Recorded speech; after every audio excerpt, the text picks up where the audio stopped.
Hello guys, good morning, सत श्री अकाल, welcome back to my YouTube channel. जो लोग मुझे नहीं जानते, मेरा नाम है नीरज कुमार और मैं पढ़ता हूँ university of the Fraser valley in British Columbia, Canada.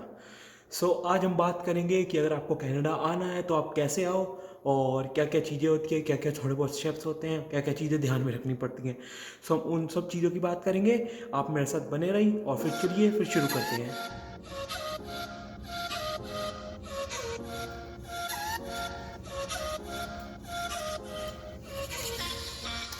Okay guys, फिर चलिए शुरू करते हैं और आज मैं आपको बताता हूँ कि अगर आपको कनाडा आना है तो कैसे आओ और कुछ क्या क्या चीज़ें होती हैं जो ध्यान में रखनी पड़ती हैं। बेसिकली मैं जस्ट अभी अपने अपार्टमेंट से निकला। मेरी आज एक असाइनमेंट ड्यू थी तो मैं बस अभी वो करके बैठा हूँ। मैं आज फ्री था, मैंने सोचा आप लोग के लिए एक वीडियो बना दी जाए। आज का ये टॉपिक है। फिर चलिए, मैं एक ग्राउंड जा रहा हूँ जो मेरे घर के पास है। ये मेरी अपार्टमेंट की बिल्डिंग है। मैं जस्ट यहाँ से अभी निकला और मैं अब ग्राउंड जा रहा हूँ। ग्राउंड में अच्छा माहौल होता है, सब पूरी ग्रीनरी ग्रीनरी होती है। वहाँ जाके देखेंगे क्या माहौल है और कौन कौन है वहाँ पे। और झूले वूले भी लगे हैं, बच्चे यार यहाँ पे खेलते रहते हैं जैसे कि। और एक स्कूल भी है उसी के पास जहाँ मैं जा रहा हूँ, वो विद इन वॉक पे है, 5 मिनट की वॉक है। वहाँ मैं जाऊँगा, फिर देखते हैं कि क्या सीन है और वहीं पे मैं बैठ के आप लोग के लिए वीडियो बनाऊँगा। मोस्ट ऑफ माई वीडियोज़ जो आपने पहले भी देखी होंगी वो भी मैंने वहाँ बैठ के बनाई है। बहुत अच्छा ग्राउंड है, खुला एकदम ओपन स्पेस। वहाँ पे बहुत बच्चे खेलते भी हैं, स्कूल भी है। चलिए फिर वहाँ जाके आपको मिलता हूँ।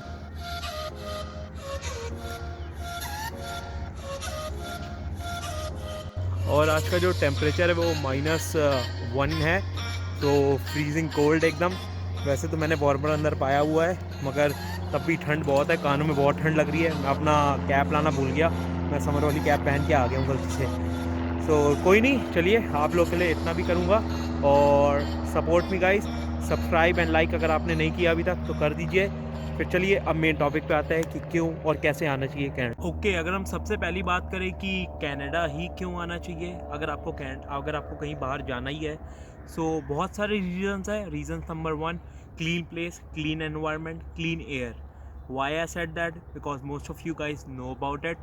the air quality here is much more healthier than air quality in India. Number 1 point, आपकी हेल्थ अच्छी रहेगी, आपका रेस्पिरेटरी सिस्टम अच्छा रहेगा, आपकी पूरी बॉडी अच्छी रहेगी।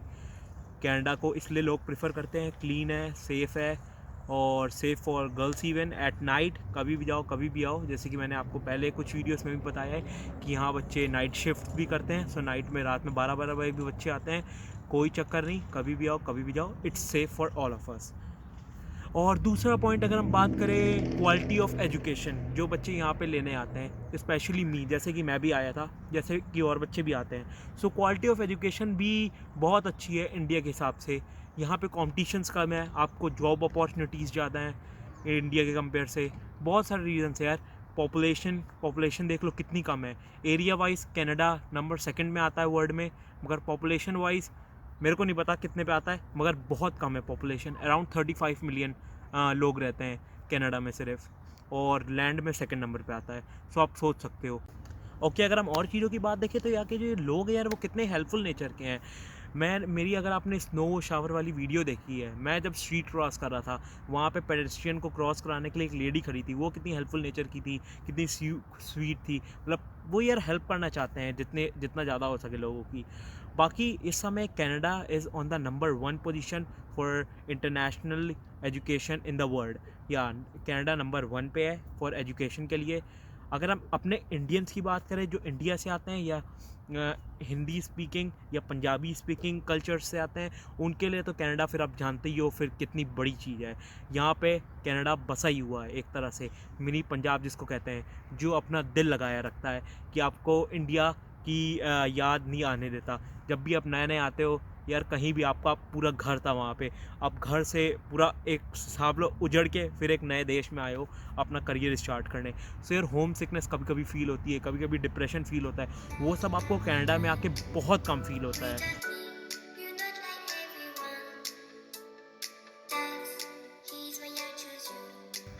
वैसे तो कनाडा आने के बहुत सारे प्लान्स हैं और स्टेप्स हैं, अलग अलग तरीके हैं यहाँ पे आने के, मगर हम इस वीडियो में स्पेसिफिकली बात करेंगे स्टूडेंट वीज़ा की।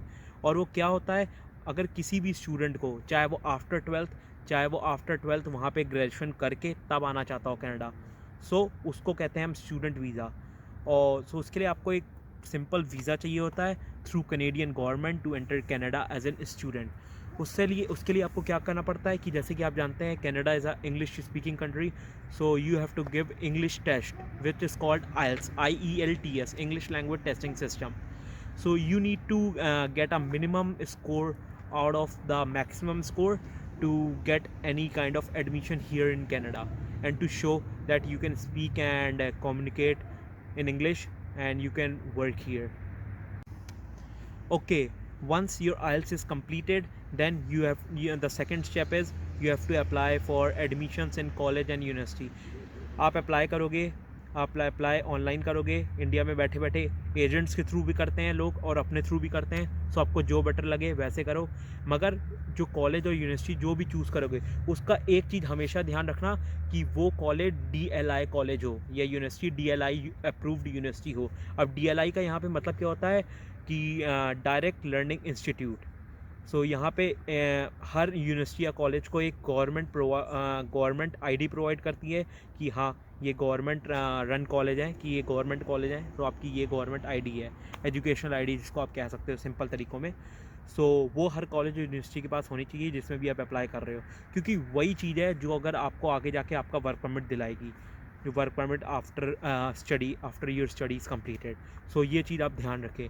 आगे की बात, एक बार आपने अप्लाई किया, आपको ऑफ़र लेटर आ गया, कोई भी यूनिवर्सिटी या कॉलेज आपको यहाँ पे एक्सेप्ट कर लेता है, फिर आपको एक लेटर भेजता है जिसको हम कहते हैं ऑफ़र लेटर, वो आ गया आपके पास। उसके बाद आप सिंपल है कि आप वीज़ा का प्रोसेस अप्लाई करना शुरू करोगे। वीज़ा के प्रोसेस में सिंपल होते हैं, वही पासपोर्ट और कुछ सारे डॉक्यूमेंट्स लगते हैं, वो सब लगाओगे। And you have to show some kind of funds also. Visa का प्रोसेस ऐसे नहीं होता, इसमें फ़ंड्स भी ज़रूरी होते हैं।